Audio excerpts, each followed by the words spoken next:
আসসালামু আলাইকুম dear student, আমি মোশাররফ মিল্টন। আজকে চলে আসলাম আপনাদের সামনে একটা গুরুত্বপূর্ণ পরিবেশ রসায়নের লেকচার নিয়ে। শুধু পরিবেশ রসায়ন বললেই ভুল হবে, এটা আমাদের অনেক ক্ষেত্রেই লাগে। সেটা হলো যে অ্যাসিড ক্ষারের যে মতবাদ সমূহ আছে, এগুলো নিয়ে আমি আজকে আলোচনা করব। তো আমরা যদি অম্ল ক্ষারের মতবাদ দেখি,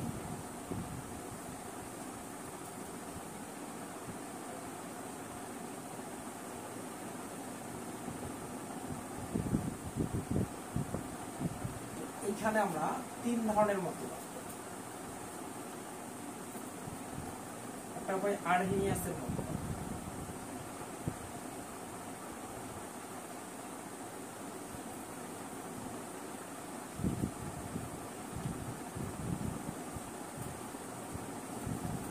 দুই নম্বর পাবো বুনস্টাড-লাউরির মতবাদ,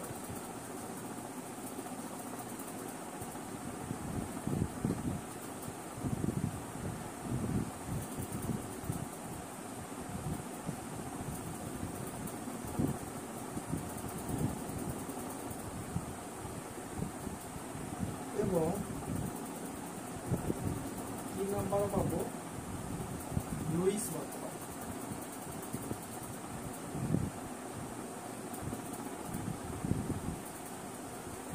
এর মধ্যে বুনস্টাড-লাউরির মতবাদের একটা নাম আছে, এটাকে বলা হয় প্রোটনীয় মতবাদ।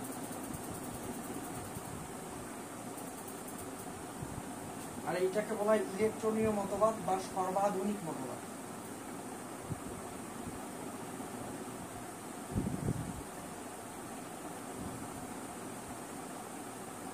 সর্বাধুনিক মতবাদগুলোর মধ্যে আমরা দেখব যে আর্হেনিয়াসের মতবাদে অ্যাসিড কারা, অ্যাসিড এবং ক্ষার। তো এইখানের মতবাদে অ্যাসিড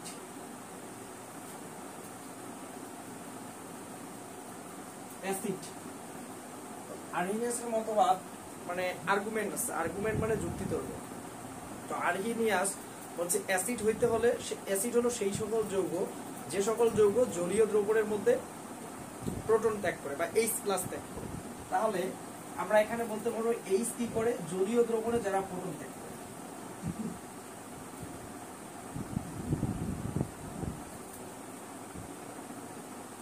তাদেরকে আমরা বলি অ্যাসিড। যদি আমরা এক্সাম্পল বলি, যেমন HCl,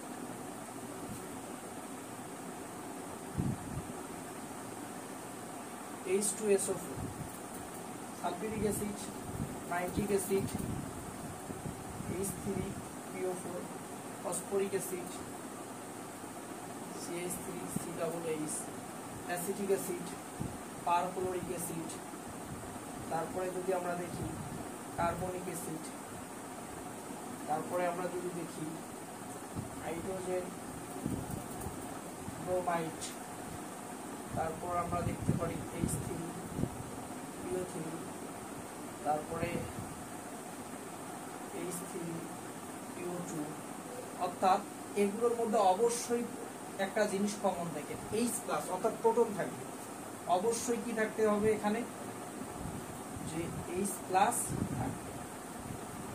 এবং H+টাকে কি করতে হবে, জলীয় দ্রবণে প্রোটন ত্যাগ করলে তারা অ্যাসিড। কথা কি বুঝতে পারছেন? ঠিক একই ভাবে যদি ক্ষার বলি, তাহলে আমরা যদি ক্ষারের ক্ষেত্রে বলি, ক্ষার বা ক্ষারক, ক্ষারের ক্ষেত্রে আমরা দেখো জলীয় দ্রবণে OH উৎপন্ন করে বা এখানে ত্যাগ করে। আচ্ছা, সেম উদাহরণ, যেমন গ্রুপ 1-2 এর ধাতুগুলো আছে, ধাতুগুলোর সাথে যদি কি থাকে, OH থাকে, sodium hydroxide, potassium hydroxide, magnesium hydroxide, lithium hydroxide, calcium hydroxide, অর্থাৎ এরকম অবশ্যই এগুলোর মধ্যে কি আছে, OH আছে। এবং এদেরকে কি করতে হবে, জলীয় দ্রবণে প্রোটন ত্যাগ করতে হবে। আচ্ছা, আমরা যদি দেখি যে এইখানে ধরলাম যে একটা H+ HCl, এটা যদি পানিতে দেয় তাহলে এটা কি তৈরি করবে, আপনারা অনেক সময় রিঅ্যাকশন মনে করেন, তো রিঅ্যাকশন না, মনে করি যে এইটা একটা দ্রবণ, এই দ্রবণের মধ্যে পানি আছে, তাহলে পানিতে এই যে দ্রবণে যে পানির মধ্যে আমরা HCl ত্যাগ করে দিই, মানে HCl দিলাম, তাহলে ডেফিনেটলি এটা আয়নিত হয়ে যাবে, অর্থাৎ ভেঙে যাবে। ভেঙে গিয়ে এই যে পানিটা এখানে, অর্থাৎ অ্যাসিড এখানে H+Cl-,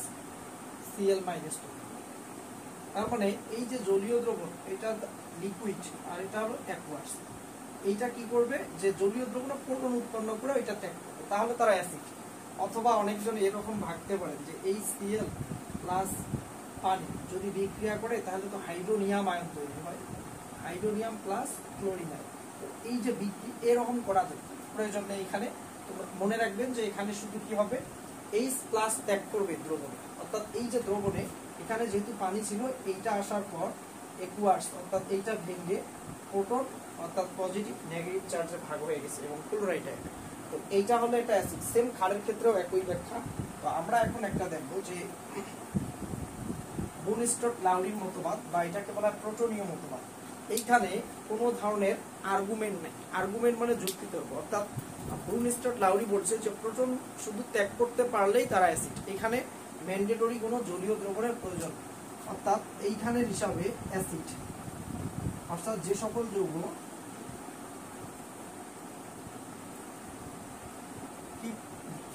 সকল যৌগ H+ উৎপন্ন করে বা ত্যাগ করে তাকে বলা হয় অ্যাসিড এবং ক্ষার। তাহলে H+ অর্থাৎ এগুলোরও উদাহরণ, সেম উদাহরণগুলোই, শুধু এখানে কি থাকবে না, জলীয় দ্রবণ কথাটা উল্লেখ থাকবে না, অর্থাৎ এখানে শুধু প্রথম ত্যাগ করতে পারলেই অ্যাসিড।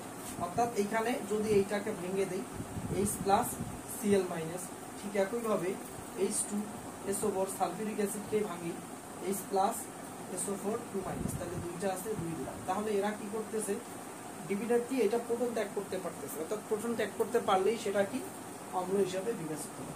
তাহলে এরকম উদাহরণ যেমন আছে আমাদের nitric acid, phosphoric acid, phosphine H3CO2, phosphinic acid, perchloric acid HCl O4, hydrogen bromide, hydrogen fluoride, hydrogen iodide. তো এরকম এক্সেট্রা, অর্থাৎ এইখানেও অবশ্যই কি থাকতে হবে, H+ থাকতে হবে। ঠিক একইভাবে যদি এখানে আমরা ক্ষারের কথা বিবেচনা করি, যে সকল যৌগ শুধু কি করতে পারে, OH ত্যাগ করে, তাদেরকেই আমরা ক্ষার বলবো, শুধু জলীয় দ্রবণ কথাটা এখানে উল্লেখ নেই।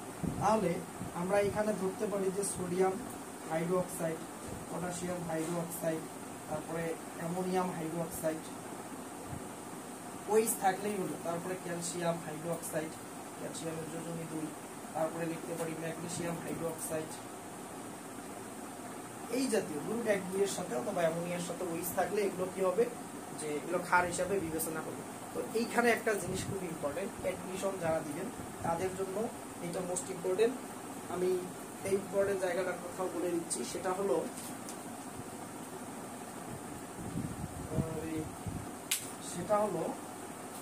যে এই যে মতবাদ আছে আমাদের, কোন মতবাদ, 2 নম্বরে যে মতবাদ করলাম বুনস্টট-লাউরির মতবাদ, এইখান থেকে আমাদের মনে রাখতে হবে যে বুনস্টট-লাউরির মতবাদ থেকে একটা জিনিস আলোচনা করা হয়, অনুবন্ধী অম্ল অনুবন্ধী ক্ষারের ধারণা। 1 নম্বর কথা মনে রাখবেন যে অনুবন্ধী অম্ল ও ক্ষার,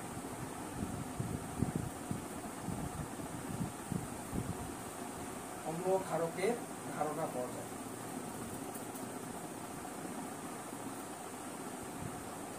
আর একটা কথা মনে রাখবেন, তো এইখানে কি বলা যায় যে পানির যে উভধর্মী একটা ধর্ম আছে, অর্থাৎ অ্যাম্ফোটোরি, অর্থাৎ উভধর্মী সম্পর্কে ধারণা পাওয়া যায়,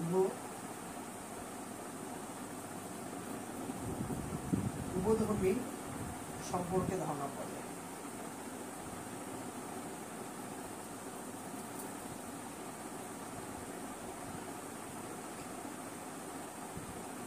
এই দুটা কিন্তু অবশ্যই মনে রাখতে হবে। এবং এরপরে আমি বুনস্টট-লাউরির মতবাদ শেষ করলাম।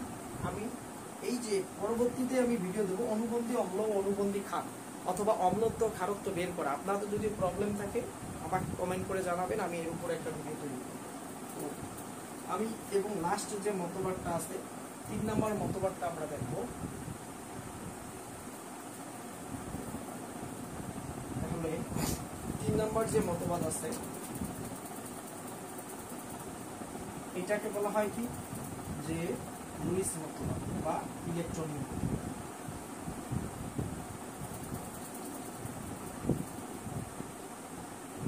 এটা সর্বাধুনিক এবং এটাকে ইলেকট্রনীয় মতবাদ বলা হয়।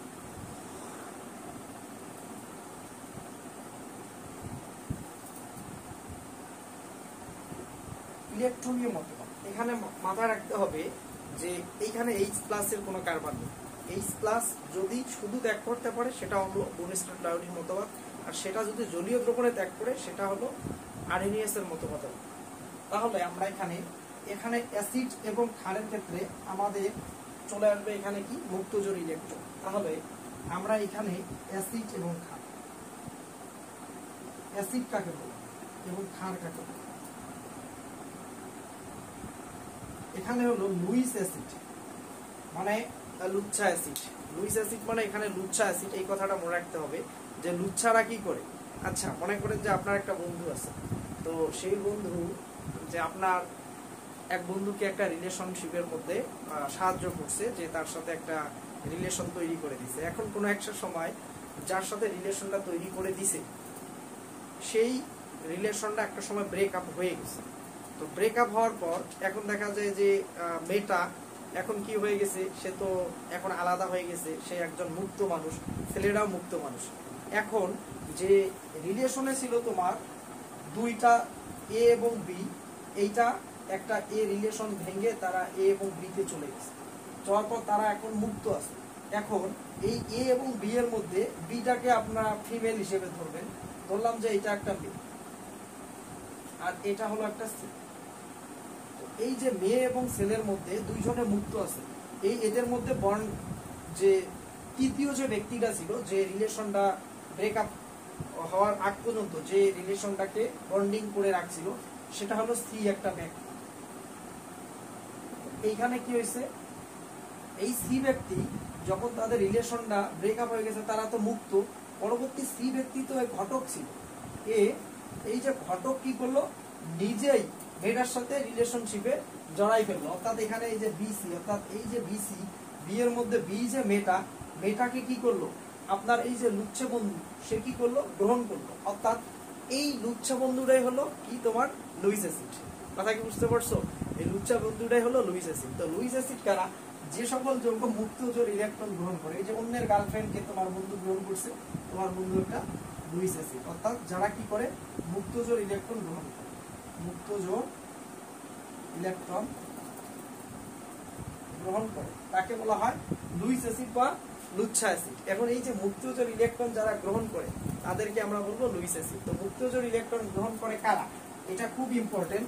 মুক্ত জোড় ইলেকট্রন গ্রহণ করে আমরা যদি এক্সাম্পলের মধ্যে চলে আসি, তো এক্সাম্পলে দেখি যে মুক্ত জোড় ইলেকট্রন যে সকল যৌগের অষ্টক সংকোচন আছে, অষ্টক সংকোচন আছে এরকম যৌগ যেমন অ্যালুমিনিয়াম ক্লোরাইড, এই যে বয়ফ্রেন্ড নাম্বার 3 BF3, এখানে তো অষ্টক সংকোচন আছে, কারণ আমরা কেন্দ্রীয় পরমাণু থেকে ইলেকট্রন অষ্টকের নিয়ম তৃতীয় অধ্যায়ে আমার ভিডিও আছে, এখানে দেখে নেবেন যে মৌলের পর্যাবৃত্ত ধর্ম।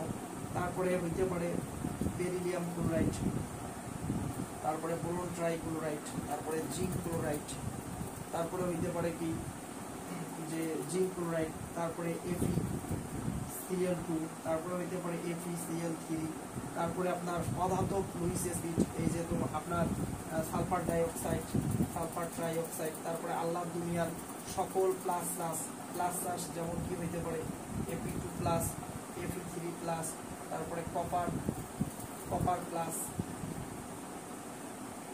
Copper plus, zinc plus. তো এই যে সকল প্লাস সকল কি চার্জ, পজিটিভ চার্জ।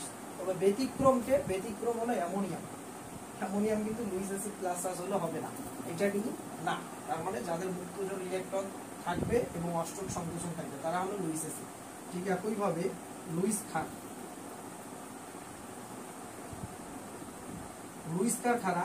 তাহলে এইখানে দেখেন তো আপনার বন্ধু কি করছিল, অন্য গার্লফ্রেন্ডকে অ্যাকসেপ্ট করছে, মানে মুক্ত জোড় ইলেকট্রনকে সে গ্রহণ করছে, সে লুইস অ্যাসিড, আপনার বন্ধু লুইস অ্যাসিড। তাহলে লুইস ক্ষার কারা, যারা কি করে মুক্ত জোড় ইলেকট্রন দান করে। অর্থাৎ যে সকল যৌগ কি করে মুক্ত জোড়, মানে সে গ্রহণ করছে, মানে কেউ না কেউ, অর্থাৎ পৃথিবীর কোথাও কেউ সুখী হওয়া মানে অন্য কেউ সেটা কি হয় কঠিন ভাবে সে নিজের মধ্যে একটা কষ্ট বয়ে বেড়ায়। তো কষ্ট বয়ে বেড়াচ্ছে এই ছেলেটা, তাহলে ছেলেটা কি হলো, তাহলে ছেলেটা ইলেকট্রনটাকে ছেড়ে দিছে, অর্থাৎ তার গার্লফ্রেন্ডকে সে ছেড়ে দিছে। গার্লফ্রেন্ডকে ছেড়ে দেওয়া মানে এটা হলো কি, মুক্ত জোড় ইলেকট্রন ত্যাগ করে,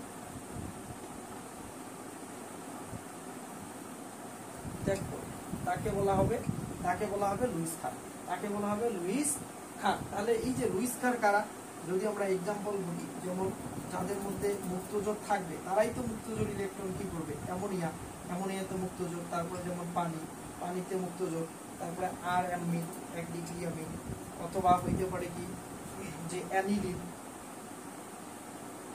তারপর হইতে পারে যে PH3, তাহলে এখানে মুক্তজোড় ইলেকট্রন আছে। তো এই জাতীয় যে যৌগ আছে, তারপরে অ্যালকোহল হইতে পারে, আর ওই অ্যালকোহলের মধ্যে মুক্তজোড় ইলেকট্রন আছে। তো এই জাতীয় যে যৌগগুলো যারা কি করতেছে, যে মুক্তজোড় ইলেকট্রন ত্যাগ করতেছে, সে হলো লুইস অম্ল। এবং এই মুক্তজোড় ইলেকট্রনকে, অর্থাৎ যে মুক্তজোড় ইলেকট্রন ত্যাগ করে তাকে বলা হয় লুইস খার, আর যে মুক্তজোড় ইলেকট্রন গ্রহণ করে তাকে বলা হচ্ছে লুইস অম্ল। তাহলে আমি আশা করি যে এই ভিডিওর মাধ্যমে আপনার লুইস অম্ল, লুইস খার বা আরএনএস এর মতবাদে কোনগুলো অ্যাসিড কোনগুলো ক্ষার এগুলো আসবে। এবং এই জায়গাটুকু, এই যে জায়গাটুকু বললাম, এই জায়গাটুকু আপনি স্ক্রিনশট দিয়ে রাখেন। আপনার বাংলাদেশের কোথাও না কোথাও কোনো এক ভার্সিটির পরীক্ষা আসবে, কোনটি লুইস অম্ল কোনটি লুইস খার, তাহলে অবশ্যই এটা আসবে। এটা আপনাদেরকে খুব ভালোভাবে আয়ত্ত করতে হবে। তো আজকে এই পর্যন্তই, ইনশাআল্লাহ দেখা হবে পরবর্তী ক্লাসে, এবং ভিডিওটাকে সর্বোচ্চ রেসপন্স করবা। দেখা হবে, টাটা, বাই।